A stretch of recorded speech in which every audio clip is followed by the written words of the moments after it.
2v2s has been heavily requested on my channel, and I normally analyze 3s because it has more complex rotations. However, today I have a 2v2 Platinum 3 game for you. So I've already noticed a bump from a teammate, and he has a very interesting car here. We will move past that because I don't like to fault. Actually, that is not a mechanical thing. I almost said a bump is mechanical. Let's restart this game and see what happened here. So TNT, he goes for the ball, and if we go to his perspective, he's low on boost. However, he stays close to it. So one thing I noticed is that this is completely on the teammate's fault. However, if you're in this scenario here in a Platinum game, there is no need to get the ball in this location. You know that both teammates on the other team, I guess they're the opponents, they have double committed. They are past the ball. There is nobody there in front of the net. You here with your shard decal have 0 boost, and yet your teammate should have possibly 50 if he is cheated up, possibly 100 if he went back to the left or the right, and he can score this ball very easily if you just give him space. And yet this player hits the brakes, turns, and stops the ball. Now we can see where his teammate was, and the teammate, did he cheat up? No. So never do this. First of all, never go back in the goal in this way. It is completely useless. I know a lot of players are afraid of their teammates getting dunked, and I do agree that around maybe gold to gold 3, that's okay, but this is almost diamond. This is Platinum 3, Division 2 or 3, and this player still is backing up. They haven't broken their habits from earlier. So when you are high Platinum, please cheat up or get boost. I prefer cheating up. Now, I know it's an aggressive strategy and it can get you scored on, but there are situations like this, especially in Platinum, where you will score 8 out of 10 times. It's pretty easy to score off Platinum kickoffs. This should have been a goal, but this player did have enough time to tell that their teammate was turning towards the ball, although TMT should have gone for the left boost there. First of all though, the camera settings on both of these players is a little bit lacking. They are too close. I feel like they even have ball shake on, but maybe not. Maybe they're just kind of jittery. However, what I was going to say is when you have no boost in this fashion, especially if you bumped your teammate, oh, never mind. TMT should have, so let's go back. Sorry, there's a lot to focus on in the first 1 second of this game. I apologize for breaking it down so heavily. But TMT here, he makes the mistake of going for the ball. His teammate makes the mistake of hitting him. He makes the mistake of staying with the ball with 0 boost, not even picking up a single pad. What is he doing here? Why? And so he turns, he gets the boost. If this happens to you, you land, you rotate out, and you get one of the side boosts, okay? Or you pick up 3 or 4 pads. Don't linger here with 0 boost. I can't emphasize that enough. There is no point for this player to be here with 0 boost, because if his teammate had a 10 or 12 and gave him a pass, what is he going to do? The best thing in the scenario is that this player rotates out and he gets boost while his teammate pushes the ball forward and 50s since he's low on boost as well. So instead we have 2 0 boost players here, both pushing up the field side by side in one of the longest double commits I've ever seen. Luckily this player does get the boost here and flips out of it in a nice recovery. That mechanical display was actually quite good. He doesn't make it to the boost and has used all of it, and yet he tries to go for that. This is characteristic Platinum level, and I don't blame any of you because you are in the middle of learning, and so he doesn't know yet that he can't get to that successfully and hit it anywhere useful. So the best thing to do here is just turn around. You have a few options. First, you can turn around and pick up some of the pads that I see around the field as your teammate goes and tries to score that. Or you can continue along the wall and you can pick up that full boost there and try to get to it before the opponents. Or you can just drive down the wall and try to be where the ball is going to land. He chooses leap off and miss. As you can see, his momentum is carrying him towards the boost all the way in that corner or at the halfway line. And yet, watch what he does. He turns against the momentum of his car and forces his way back into the play with 0 boost. His teammate simply couldn't make the save. That was all TMT's fault. The teammate didn't have the mechanics. It is Platinum. I do not blame them at all. We had a slight ball chasing incident here. And for all of you who are in Platinum or Diamond, what you can do in this scenario is if your teammate is being quite ball chasey, for example, this is when he should have rotated out. Be aggressive. Be a little bit aggressive. Don't be too aggressive to the point where they can capitalize on double commits, but let your teammate know that you also want to turn on the ball. Or you can go the opposite direction and you can play very passively, but this player doesn't seem to have the ability to make saves. He didn't even leave the ground and didn't expect a shot in the most obvious time to shoot. So maybe his thing should be more aggression. Let his teammate hear him and force him to rotate out a little bit, but you can see how far he is. The teammate kind of thought somebody should be there right now, so he goes himself. Now, this happens. The teammate doesn't get anything on this.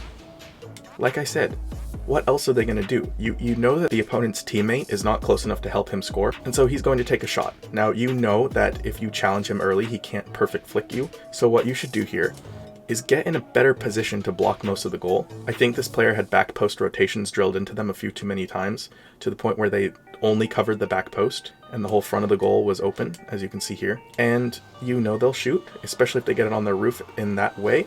So just wait till the moment you see a little pop there, and now you jump. You go from back to front, and you shoot across the goal, and if they can get it behind you, then fair enough, but you try to block that front post, because that's the easier place for a flick like this to hit.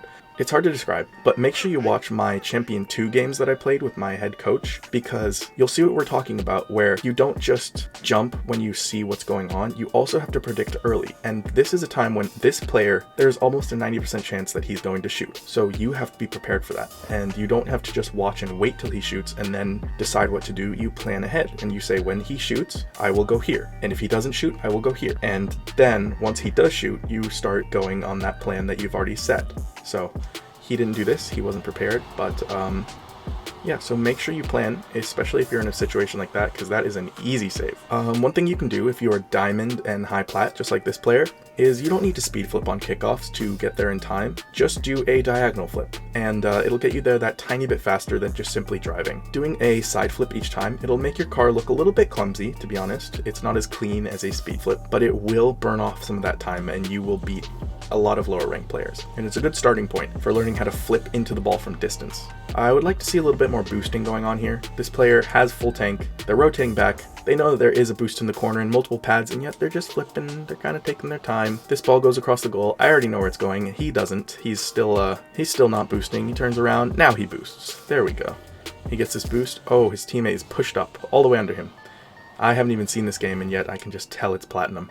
We got some nice ball chasing going on. A huge thing here is that if something like this happens, if you've ever played basketball, there's a thing called zone defense. And that's where your whole team structures in a certain way where if the ball goes over to the left-hand side, players on the left just turn and get it. If the ball goes over to the right-hand side, the players on the right turn and get it. And you just position in that way in a shape of 5. Here we have 2 players. This player right here, TMT, is covering the left-hand side of his field. H. Keller is covering the right-hand side, so the ball goes over to the right. That means it's Keller's turn.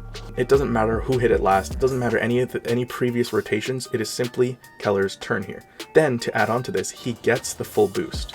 Now it's double his turn. There is no point for the teammate with 10 to think that this ball could be his. He's gone over to Keller's side, tried to take Keller's boost, Keller did get it, and so now it is his turn to get the ball. And yet, look at, we have this player pushing up as if it was somehow his. If your teammates are doing this, honestly, I don't know how to help, because what I do is just simply play better when the ball is in my hands, or play faster to beat out my own teammate. But this is simply a 1v3 with Keller right now, and his teammate here is not going to help. Yeah, and so it almost works out, because Keller did get a interesting hit straight down to his teammate. I do seriously feel bad for him. His positioning isn't the best either, but oh, okay, don't feel bad for him anymore. This was a blatant double commit. So, as you can see here, what's his name? Heller. If you can see your teammate preparing to take a shot, there should be no reason to go in. And I do this every once in a while. I don't trust my teammate. I panic a little bit. Oh, we can score right now. I jump up and it's a double commit most of the time. So, one thing you have to do is just, no matter how good you can think they can hit the ball in a scenario, is just let them do it. Leave them to it and stay on the ground, just like this player is doing here. Let his teammate jump. He should be on the ground still. If the teammate misses, as he does, this would have been a nice clear for this player to hit on the ground. There was no need to jump, I think slightly after TMT as well. Yeah, this is a blatant double commit here. This would have actually been quite an easy goal had this player had patience, but then also it wouldn't have resulted in a goal. Now, I know this player is struggling to read the ball, and he probably is struggling mechanically, but it's extremely slow. It's going to hit the roof, and one thing I did when I was around this level is I started learning how to aerial off the bounce. I would need extra time to predict my aerial paths, and so I would start predicting now, and I would say, okay, what is this ball going to do? It's going to hit the ground and it's going to bounce. So instead of trying to hit it before it hits the ground, I'm going to hit it on the first bounce. Once it bounces, I will be where it goes. So I would be jumping now, to arrive where the bounce will reach me. And this player doesn't even prepare for the first 2 bounces. Bounce 1, bounce 2, and now he's shot. However, you want to push yourself a little bit, and he should be up in the air right now just scoring this. This is an easy goal. And it almost was blocked if the opponent hadn't panicked. But push yourself, even in game. Just don't try to get it to the first ball, try to get to the bounce. At least that's a good start. And as long as you're faster than the rest of the players in the lobby, there is no need to rush.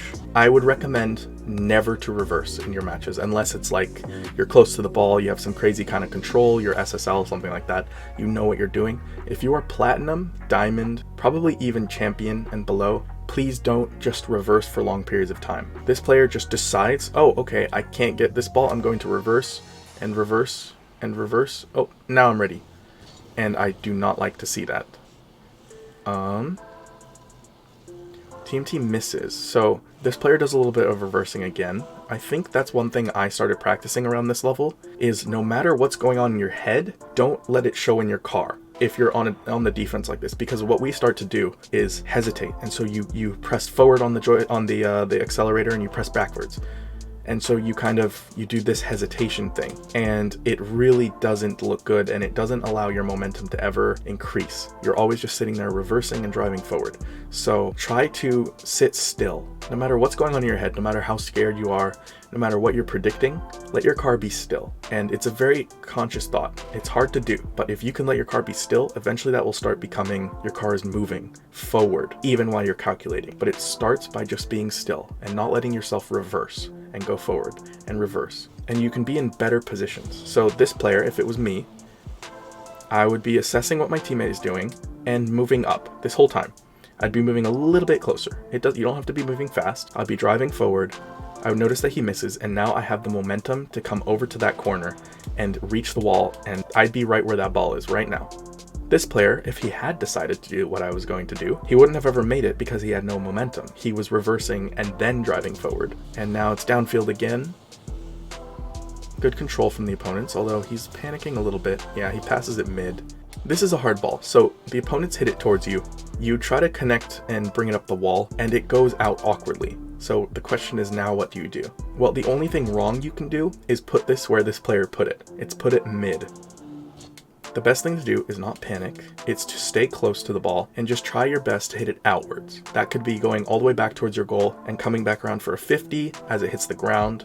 Anything except panic and hit it right at another player as close to central as possible. Now this should have been a goal. As you can see here, it is a straight open shot from a perfect pass from the opponent. And so one thing I would say, if you're in this position, make sure you do some shooting packs, because this is how to rank out of platinum, is your opponents are scared enough that they are passing you the ball right in front of their own net. And if you can't put this away, you don't deserve to be a higher rank, because this should be a goal 10 out of 10 times. But look at the shot here. So poor. Yeah, so if you are platinum or below, practice your shooting. That's the first thing. Not so that you can carry yourself out, but just so that if opportunities like this arise, this is not even mechanically challenging, it's just timing. It's just the moment the ball comes in front of you, you just flip a certain way. So practice your flips, practice your shooting, all that stuff, and just, if this happens, it should be a better hit than what he did. I'm not saying you should slot it top corner. That is difficult. It should just be hitting it straight ahead. If you have the ability to hit it straight ahead, you'll be out of platinum. And I hope that helps you understand just how easy it is to rank out of plat when you actually put in the time into certain things. Almost good flicks there. A poor flip. And an interesting double jump. Now, if you are going to go for a bump play, such as this one, there are 2 things I want you to do, and both involve your camera. One is know where your teammate is. This player does not. We're seeing his point of view here. And the other is know where the opponent is. Now, he just assumes things are happening. The opponent isn't even going for the ball, neither is his teammate. You can clearly see that the teammate won't arrive, and yet he jumps for a demo. Completely blind. He's looking like a fool here. Let's see. Oh my, is there even a player back?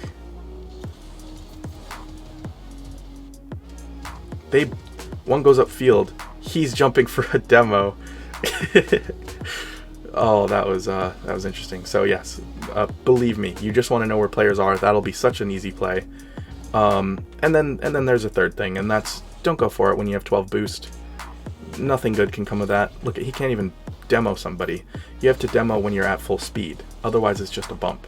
So he doesn't have full speed. He's just going to bump whoever's here, throw him off a little bit, and then they'll just go get the ball because his teammate isn't even there. On that note, though, I think I will end the video because it is starting to run long. But yeah, thank you guys so much for watching. I hope you enjoyed the video, and I'll see you guys next time.